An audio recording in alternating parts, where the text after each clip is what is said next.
केदारनाथ यात्रा पर पहुंचे यात्रियों की मुश्किलें बढ़ने वाली है। क्यों? क्योंकि घोड़े खच्चरों के इस्तेमाल पर अगले 24 घंटे के लिए रोक लगा दी गई है।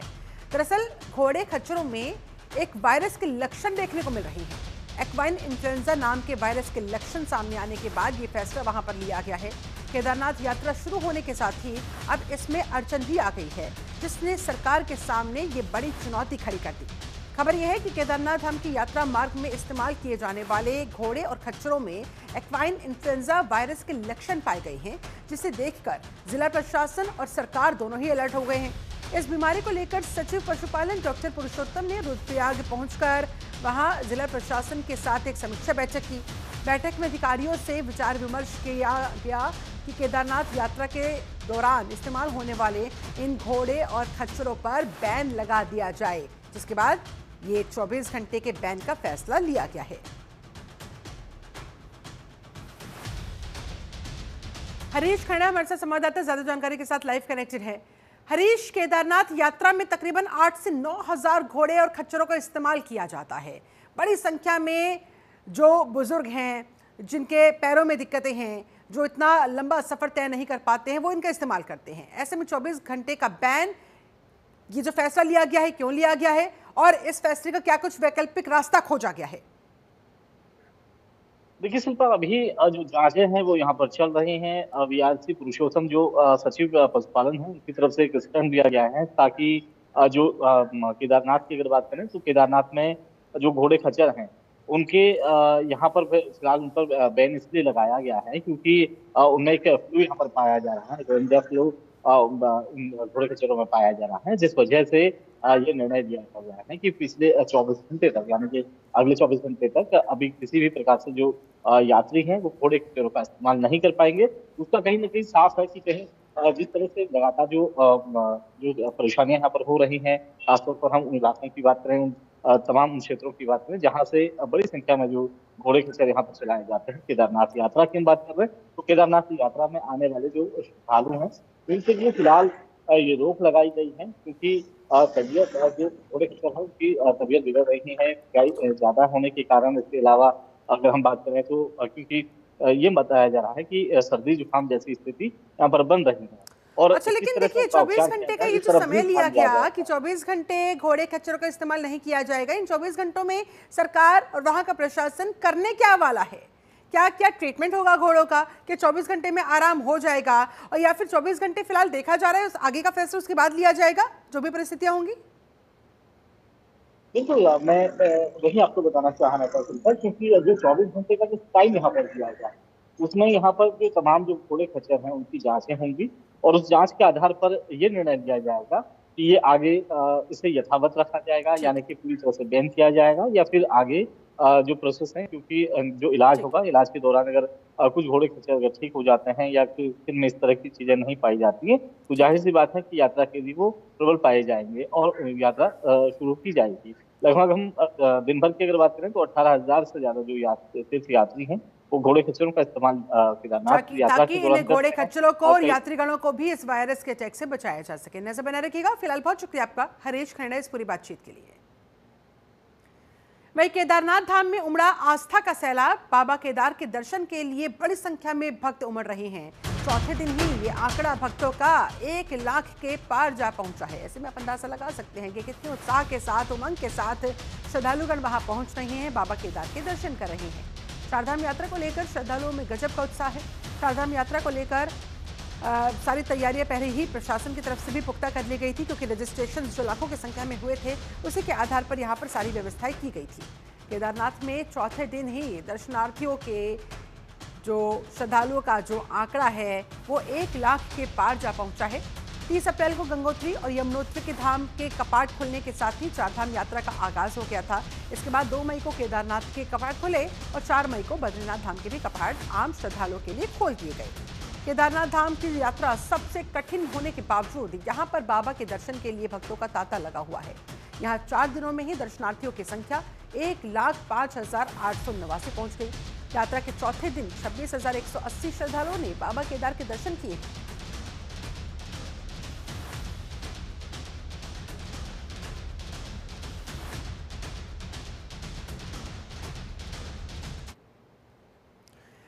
वहीं उत्तराखंड के राज्यपाल लेफ्टिनेंट जनरल गुरमीत सिंह ने पवित्र केदारनाथ धाम पहुंचकर भगवान केदारनाथ के दर्शन किए। उन्होंने मंदिर में रुद्राभिषेक कर पूजा अर्चना की। विश्व मानवता और उत्तराखंड के सतत विकास के लिए बाबा से आशीर्वाद मांगा। उन्होंने इस अवसर को अत्यंत भावुक और आध्यात्मिक बताते हुए पुरोहित समाज के योगदान को सराहा। श्रद्धालुओं को संबोधित करते हुए राज्यपाल ने कहा कि शिव भक्त से बड़ा इस संसार में कोई नहीं है। केदार घाटी के कण कण में भगवान शिव का वास है। इस दिव्य भूमि पर कदम रखते ही मन ध्यानमग्न हो जाता है। आज इस अवसर पर पूरे राष्ट्र के लिए, पूरे प्रदेश के लिए सुख समृद्धि हो, विकास हो, प्रगति हो, उस प्रगति की गति हो, इसके लिए पूजा की। आज एकदम एक विश्वास आया कि भारत के राष्ट्र के जो सपने हैं 2047 के, वो अवश्य पूरा होंगे। और भगवान से ये भी पूजा की कि हम हर युद्ध में सफल हों और विजय हो। और आज जो दर्शन किए हैं अपने आप में बहुत अद्भुत है। और मैं हर एक मानवता के पूरे विश्व में कहूंगा कि अगर आपने दिव्यता, भव्यता, प्राकृतिक अगर शिव जी के दर्शन करने हैं तो केदारनाथ जी का जो स्थान है वो दिव्यता और भव्यता से भरपूर है। जय बाबा केदारनाथ। और बाबा से प्रार्थना करूंगा कि पूरी मानवता को आशीर्वाद दें। धन्यवाद। जय हिंद। जय बाबा केदार। वहीं हरिद्वार में पर्यटन विकास राज्य मंत्री ने चारधाम यात्रा रजिस्ट्रेशन सेंटर का निरीक्षण किया। राज्य मंत्री ने अधिकारियों से सेंटर पर यात्रियों के लिए की गई अरेंजमेंट्स के बारे में जानकारी ली। साथ ही दूसरे राज्यों से चारधाम यात्रा के लिए जो यात्रीगण रजिस्ट्रेशन करवाने के लिए पहुंचे हैं उनसे भी बातचीत करके उनका फीडबैक लिया गया। पर्यटन राज्य मंत्री पर्यटन विभाग और प्रशासन की व्यवस्थाओं से वो काफ़ी वहां संतुष्ट दिखाई दिए। इस दौरान ARTO ऑफिस से ग्रीन कार्ड मिलने में आ रही दिक्कतों को लेकर भी उन्होंने यात्रियों से बातचीत की और इस पर पर्यटन राज्य मंत्री ने समस्या के समाधान का यात्रीगणों को आश्वासन दिया। अगर किसी को कोई भी दिक्कत परेशानी हो रही है तो तुरंत उसका सॉल्यूशन खोजा जाएगा। मैंने यहाँ देखा है, यहाँ कोई भी व्यक्ति किसी भी प्रकार की शिकायत नहीं कर रहा है। और जो रजिस्ट्रेशन की जो सुविधा है और जो अधिकारियों की तत्परता है बहुत सुंदर है, बहुत बढ़िया है। मैं तो संतुष्ट हूँ, लेकिन मेरे संतुष्ट होने से कोई फ़ायदा नहीं है, क्योंकि यात्री जो है वो संतुष्ट है। जो बाहर से या नेपाल से लोग आए हैं, यहाँ मेघालय से लोग आए हैं, यहाँ महाराष्ट्र से, पंजाब से, हरियाणा से, चारों तरफ के लोग यात्री आए हुए हैं पूरे देश विदेश से, लेकिन सब संतुष्ट है। थोड़ी एक शिकायत आई है, मैं भी RTO साहब से बात करूंगा और निश्चित रूप से उसको दूर कराएंगे। चारधाम यात्रा की शुरुआत 30 अप्रैल से ऑलरेडी हो चुकी है, जिसे लेकर परिवहन विभाग द्वारा उत्तराखंड में बाहर से आने वाले प्रत्येक वाहन को ग्रीन कार्ड और कार्ड आवंटित इस तरह के किए जा रहे हैं, जो कि उत्तराखंड में बढ़ते प्रदूषण की रोकथाम के मद्देनजर बेहद महत्वपूर्ण साबित होंगे। RTO प्रवर्तन ने जानकारी देते हुए बताया कि ग्रीन कार्ड और ट्रिप कार्ड आवंटित करने के लिए परिवहन विभाग द्वारा सेंटर्स स्थापित किए गए हैं।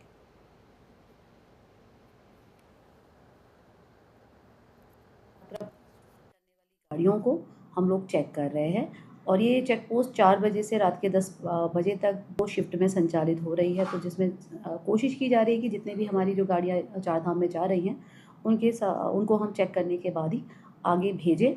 इसके अतिरिक्त हमारे जो रेगुलर स्क्वाड है जो हरिद्वार में, ऋषिकेश, देहरादून में, टिहरी, उत्तरकाशी, पौड़ी, रुद्रप्रयाग और कर्णप्रयाग में है, वो तो है ही। 9 स्क्वाड हमने अलग से लगाए हैं विभिन्न मार्गों पर और वो सारे यात्रा रूट को कवर कर रहे हैं। चंबा रूट पर स्क्वाड हमने एक पूरा लगाया हुआ है ऋषिकेश टू चिन्याली सौड़ के लिए।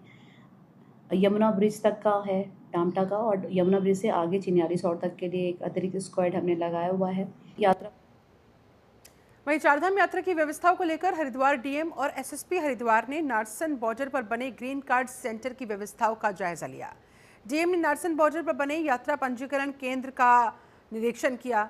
इस मौके पर उन्होंने कहा कि उत्तराखंड में चारधाम यात्रा पर आने वाले सभी यात्रियों का स्वागत है, उनकी यात्रा सुविधाजनक हो सके, इसके लिए तमाम प्रयास हमारे लेवल पर किए जा रहे हैं, जिससे किसी भी यात्रियों को कोई परेशानी ना उठानी पड़े।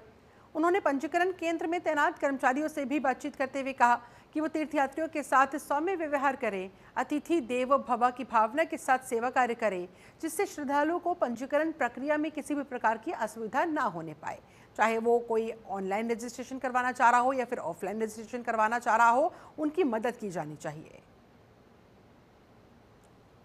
नारसन हमारे स्टेट का बॉर्डर भी है और एक स्वागत द्वार भी है। तो हमारे जो भी यात्री आ रहे हैं, सबसे पहले उनकी यात्रा यहीं से प्रारंभ होती है। तो ऐसी दशा में यहाँ पर ग्रीन कार्ड बनाने की व्यवस्था की गई है। अभी जो वाहन आ रहे हैं उनके हिसाब से 2 काउंटर बने हुए हैं और अधिक काउंटर आवश्यकता पड़ने पर बढ़ाए जाएंगे यहाँ पे, तो उन लोगों को ग्रीन कार्ड बनाने में कोई दिक्कत ना आए। उसके अलावा जो भी लोग यहाँ पे आ रहे हैं उनका रजिस्ट्रेशन भी चेक किया जा रहा है। अगर किसी के पास रजिस्ट्रेशन ऑनलाइन नहीं है तो उसको ऑफलाइन रजिस्ट्रेशन के लिए उनको डाइवर्ट किया जा रहा है कि आप जाकर स्कूल में बनवा सकते हैं। साथ ही हेल्थ चेकअप के लिए भी यहाँ पर काउंटर्स लगाए गए हैं। ये सारी व्यवस्थाएं यहाँ पर की गई हैं, तो उसी का निरीक्षण करने के लिए हम लोग आए थे, कहीं कोई कमी न रह जाए। किसी प्रकार की कोई कमी हो तो उसको दुरुस्त रहेगा।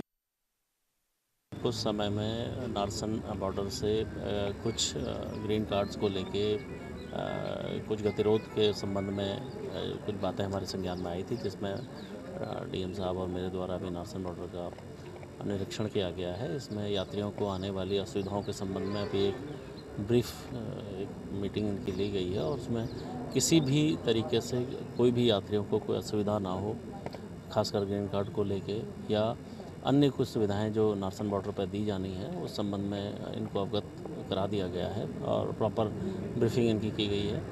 हम उम्मीद करते हैं कि यहाँ पर नारसन बॉर्डर, क्योंकि हमारा मुख्यतः रजिस्ट्रेशन चेकिंग और ग्रीन कार्ड चेकिंग का एक मुख्य केंद्र है और यहीं से ही 4 धाम यात्रा स्टार्ट भी हो रही है, तो यहाँ पर कोई भी असुविधा यात्रियों को ना हो, इस संबंध में जो भी हमारे अधिकारी हैं इस प्रति सचेत रहेंगे। उधर महाराणा प्रताप स्पोर्ट्स कॉलेज में भारत के एकमात्र अंतर्राष्ट्रीय स्तर के आइस स्केटिंग रिंक का लोकार्पण सीएम धामी और खेल मंत्री रेखा आर्या ने किया। करीब 1 दशक से बंद रहे इस आइस रिंक को लगभग 6 करोड़ रुपए की लागत से फिर से तैयार किया गया है। इस दौरान मुख्यमंत्री धामी ने खिलाड़ियों से मुलाकात भी की। खिलाड़ियों ने भी अपनी प्रतिभा का उनके सामने प्रदर्शन किया। सोलर एनर्जी से इलेक्ट्रिसिटी में कन्वर्ट हो रही है और आज जितना उत्पादन हो रहा है उतना ही बचत भी हो रही है। तो निश्चित रूप से ये आइस रिंग अपने आप में ऐतिहासिक बना है। पूरे भारतवर्ष का सिंगल है, मैं तो कहूँगी पूरे एशिया में एक सिंगल आइस रिंग हमारा है और निश्चित रूप से आने वाले समय में इसमें हमेशा एक्टिविटीज़ होती रहेंगी। आज हम सब लोग ने जिस प्रकार से एक प्रेजेंटेशन देखा है कि हमारे जो स्केटिंग के बच्चे हैं वो नेशनल प्लेयर हैं और वो आने वाले समय के लिए एशियन चैंपियनशिप के लिए वो तैयारी कर रहे हैं। यहाँ पे लगातार 1 महीने वो अपनी तैयारी करेंगे। तो मुझे लगता है कि ये बहुत अच्छे शुभ संकेत प्रारंभ हो चुके हैं और माननीय मुख्यमंत्री जी का बहुत धन्यवाद है, जिन्होंने आज जो अपना महत्वपूर्ण समय देते हुए इस आइस रिंग को पुनर्जीवित करने के लोकार्पण के कार्यक्रम में अपना आशीर्वाद दिया। उधर देश भर में 1 नेशन 1 इलेक्शन का मुद्दा छाया हुआ है। बीजेपी द्वारा अलग अलग जगहों पर इसके मद्देनजर सम्मेलन आयोजित किए जा रहे हैं। बीते दिनों देहरादून में एक राष्ट्र एक चुनाव को लेकर प्रबुद्ध सम्मेलन का भी आयोजन हुआ था, जिसमें सीएम धामी समेत कई नेताओं ने अपने अपने विचार वहां लोगों के सामने रखे।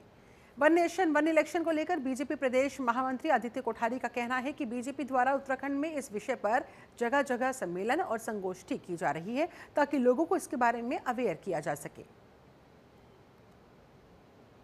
1 नेशन 1 इलेक्शन को लेकर के पूरे देश भर में और भारतीय जनता पार्टी उत्तराखंड के विभिन्न स्थानों पर गोष्ठियाँ सेमिनार का आयोजन कर रही है और देश का जो प्रबुद्ध नागरिक है, जिनको देश के प्रति चिंता है, ऐसे सामाजिक राजनीतिक कार्यकर्ताओं के माध्यम से प्रधानमंत्री नरेंद्र मोदी जी को एक समर्थन देने का आजकल कार्यक्रम चल रहा है, जिसके माध्यम से ये आवश्यक है कि अलग अलग समय में चुनाव होने के कारण देश को कितना आर्थिक नुकसान है, कितना विकास उससे बाधित होता है, इस संबंध में एक अवेयरनेस के कार्यक्रम देश भर में इस समय चल रहे हैं।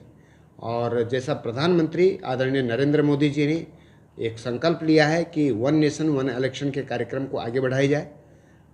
पूर्व राष्ट्रपति महामहिम रामनाथ कोविंद जी की अध्यक्षता में कमेटी बनी, उस कमेटी ने अपनी रिपोर्ट भी दी है। तो उन सब बातों को लेकर इस समय पूरे देश भर में चर्चा चल रही है।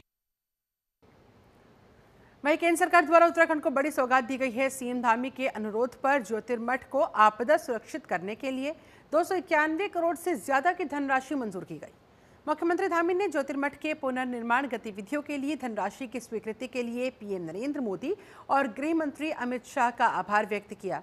वहीं बीजेपी प्रदेश महामंत्री आदित्य कोठारी का इस विषय पर कहना है कि केंद्र से स्वीकृत की गई इस धनराशि से क्षतिग्रस्त मकानों के विस्थापन के साथ साथ जहां भी आवश्यकता पड़ेगी इस राशि को उन कार्यों में खर्च किया जाएगा, लगाया जाएगा। जोशीमठ शहर में भूस्खलन का इस प्रकार की घटना कुछ वर्ष पहले हुई और जिसके कारण जोशीमठ का अस्तित्व खतरे में आ गया। वहाँ के निवासियों का और उत्तराखंड के प्रबुद्ध लोगों की ये चिंता रही कि जोशीमठ जैसा ऐतिहासिक नगर जहाँ की ज्योतिर्पीठ भी स्थापित है, बद्रीनाथ धाम के तीर्थयात्रियों का प्रमुख पड़ाव जोशीमठ में रहता है, उसको बचाने के लिए प्रयास। तो हमारे मुख्यमंत्री आदरणीय पुष्कर सिंह धामी जी के नेतृत्व में उसके लिए एक बड़ी परियोजना तैयार करके केंद्र सरकार को भेजी गई थी और हमें इस बात के लेके मुख्यमंत्री जी को हम आभार व्यक्त करते हैं, उनको धन्यवाद देते हैं कि राज्य सरकार के प्रस्ताव को केंद्र सरकार ने स्वीकृति दी है, वित्तीय स्वीकृति उसको मिली है। 291 करोड़ रुपए उसके कार्यों के लिए जो है स्वीकृति मिली है। तो जो शंका जोशीमठ शहर के लिए क्षेत्र के लोगों की थी, उत्तराखंड के लोगों की थी, मुझे लगता है ये धनराशि आने के बाद वहाँ जहाँ भी आवश्यक होगा उसका ट्रीटमेंट किया जाएगा। कुछ मकान वहाँ क्षतिग्रस्त हुए हैं, उनके विस्थापन के भी काम होगा। तो ये जोशीमठ शहर को बचाने के लिए एक बहुत बड़ा प्रयास है। वहीं ज्योतिर्मठ के शंकराचार्य अविमुक्तेश्वरानंद के राहुल गांधी पर दिए गए बयान के बाद प्रदेश में भी राजनीति तेज हो गई है। शंकराचार्य ने दरअसल राहुल गांधी को लेकर कहा था कि उन्हें हिंदू धर्म से निष्कासित कर दिया जाए। उन्होंने कहा था कि उनके हिंदू मंदिरों में प्रवेश पर, यानी कि राहुल गांधी को हिंदू मंदिरों में प्रवेश नहीं दिया जाना चाहिए, उस पर रोक लगा दी जानी चाहिए। शंकराचार्य के इस बयान को लेकर कांग्रेस की प्रवक्ता का कहना है कि ये मामला राहुल और शंकराचार्य के बीच का है, जो जल्द ही सुलझा लिया जाएगा। जैसा कि कहा, ये मामला राहुल गांधी जी और शंकराचार्य जी के बीच का मामला है और ये आपसी बातचीत से सुलझा लिया जाएगा। वहीं बद्रीनाथ प्रवास के बाद जगत गुरु शंकराचार्य अविमुक्तेश्वरानंद हरिद्वार पहुंचे। हरिद्वार में पत्रकारों से बात करते हुए शंकराचार्य बद्रीनाथ में श्रद्धालुओं के लिए किए जा रही व्यवस्थाओं से असंतुष्ट दिखाई दिए। बता दें आपको, उसके बाद उन्होंने वहां पर मौजूद अधिकारियों से बात की, व्यवस्थाओं को दुरुस्त किया गया। उसके बाद फिर वो संतुष्टि भी जाहिर करते दिखाई दिए। उन्होंने कहा कि चारधाम यात्रा की तैयारियों में सरकार जुटी हुई है और उम्मीद है कि चारधाम में आने वाले यात्रियों को और बेहतर सुविधाएं मिल पाएंगी। उन्होंने तैयारियों पर बाद में अपनी संतुष्टि भी जाहिर की।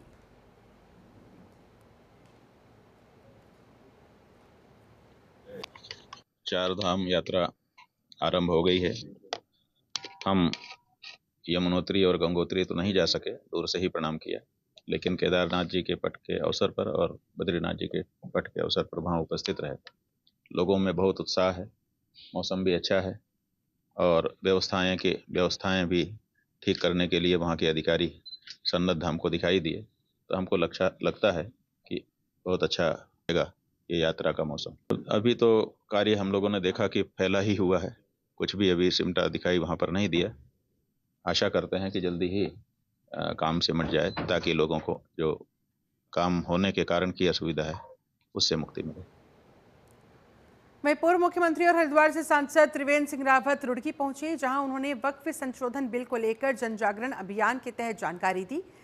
त्रिवेंद्र सिंह रावत ने इस दौरान कहा कि तमाम तरह की भ्रांतियां मुस्लिम समाज में फैलाई जा रही है, जबकि ये अधिनियम गरीबों को, जो पसमानदा मुसलमान हैं, पिछड़े हुए मुसलमान हैं, उनको उनका हक लौटाने का काम करेगा। इसलिए जन जागरण अभियान के तहत मुस्लिम समाज के लोगों को समझाने का काम किया जा रहा है। वहीं वक्फ बोर्ड अध्यक्ष शादाब शम्स ने कहा, वक्फ संशोधन विधेयक शानदार कानून है, वक्फ की जातियों पर अब लगाम लग सकेगी। देखिए, जो वक्फ विधेयक को लेकर के, या वक्फ संशोधन विधेयक कहना ठीक रहेगा, तमाम तरह की भ्रांतियां मुस्लिम समाज में फैलाई जा रही हैं कि सरकार जो मुस्लिमों के दरगाहें हैं, पूजा स्थल हैं, उन पर कब्जा करना चाहती है, जबकि विधेयक में कहीं भी इन चीज़ों का जिक्र नहीं है। वक्फ संशोधन विधेयक जो है कि वक्फ संपत्तियों के लिए है जिन पर अवैध रूप से कब्जा कर दिया गया है, और जिन लोगों के लिए वक्फ संपत्ति होती है उनको उसका लाभ नहीं मिल रहा है। जैसे हमारा पसमानदा मुसलमान है कि जो अच्छे मन से अगर कहीं जा रहा है, उसके मन में पाप नहीं है, तो किसी के लिए कोई बैन नहीं है। लेकिन अगर मन कुंठित है, एक मुसलमान का पहली बात तो वहाँ काम क्या है, आप बताएंगे कि किस लिए जा रहे हैं। और अगर आप साफ मन से कह रहे हैं कि मैं श्रद्धा से जा रहा हूं, तो उसके लिए कोई आपत्ति नहीं है, बता के जाइए, चोरी से नहीं, कोई चीटिंग नहीं, मन से जैसा जिसका मन होगा वैसा उसके साथ बात की जाएगी। सज्जादों को वो जो खादिम से मालिक बने हैं, क्या उसकी जांच नहीं होनी चाहिए? कैसे बने, आखिर वक्फ बोर्ड कैसे हार गया, क्यों कागज पेश नहीं हुए? और जो 100 साल जिनको आए हुए नहीं हुए इस दरगाह के पास, ये दरगाह तो सैकड़ों साल पुरानी है, तो वो 100 साल बाद कोई आए और वो कह दे इसका मालिक मैं हूं, तो आप कैसे हो गए? आपके तो बड़े भी नहीं थे जब से ये दरगाह थी। नैनीताल में नाबालिग से रेप के मामले में आरोपी की सजा की मांग को लेकर मुख्यमंत्री आवास जा रहे कांग्रेस पार्टी के महिला कार्यकर्ताओं को पुलिस ने रोका। साथ ही उनको हाथी बड़कला चौकी के पास बैरिकेडिंग लगाकर पुलिस ने महिला कांग्रेस पार्टी के कार्यकर्ताओं को रोकने का काम किया, जिसे लेकर पुलिस के जवानों और महिला कार्यकर्ताओं के बीच धक्का मुक्की भी हुई। महिला कांग्रेस पार्टी के कार्यकर्ता आरोपी को सख्त से सख्त सजा देने की मांग कर रही थी। कांग्रेस पार्टी ने महिलाओं के खिलाफ हो रहे उत्पीड़न को रोकने की मांग की है। कांग्रेस पार्टी का कहना है कि महिलाओं के साथ अपराध होते जा रहे हैं, अपराधियों को सख्त से सख्त सजा दी जानी चाहिए ताकि महिलाओं के प्रति होने वाले इन अपराधों पर अंकुश लगाया जा सके। आज बड़े अफसोस की बात है कि उत्तराखंड में आज रोज जब अखबार खोलते हैं तो आपको पता चलता है कि एक नाबालिग बच्ची के साथ, एक महिला के साथ बलात्कार हो गया। तो सरकार पूरी तरीके से फेल है। जिन महिलाओं के वोट से सरकार बनी थी, आज वही महिलाएं उनकी अपने आप को असुरक्षित महसूस कर रही है, अपनी बेटियों को घर से बाहर भेजने में डर रही है, क्योंकि बलात्कार की घटना इस प्रदेश में चाहे 12 साल की बच्ची है, चाहे 14 साल की बच्ची है, चाहे वो बालिग महिला है, सबके साथ बलात्कार की घटना देवभूमि उत्तराखंड में लगातार बढ़ती जा रही है। इसके खिलाफ आज हम लोगों ने मुख्यमंत्री का और सरकार का पुतला दहन किया, और कल ये जो प्रोटेस्ट है कल पूरे जिलों में, पूरे प्रदेश में हुए। वहीं सीमांत घाटी के लाता गांव में सड़क निर्माण के कार्य पूरा होने पर ग्रामीणों में खुशी की लहर बनी हुई है। सीमांत घाटी के लाता गांव में कई सालों से सड़क संबंधित समस्याएं थी। लोग ग्रामीण वहां पर इस समस्या से जूझने के लिए मजबूर थे, जिस वजह से ग्रामीणों को काफ़ी दिक्कतों का सामना करना पड़ता था और अपनी जान जोखिम में डालकर इस रास्ते से गुजरना पड़ता था। ये देखिए तस्वीरें आपके सामने। यहाँ तक कि ग्रामीण कई बार धरना प्रदर्शन तक कर चुके थे। आखिरकार ग्रामीणों की मेहनत रंग लाई। ग्रामीणों ने मिठाई खिलाकर एक दूसरे को बधाई दी, साथ ही सरकार को भी धन्यवाद दिया।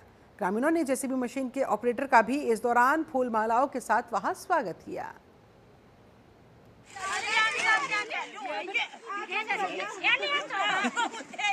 जयमाला तो करना पड़ेगा ना। अध्यक्ष जी आ जाओ।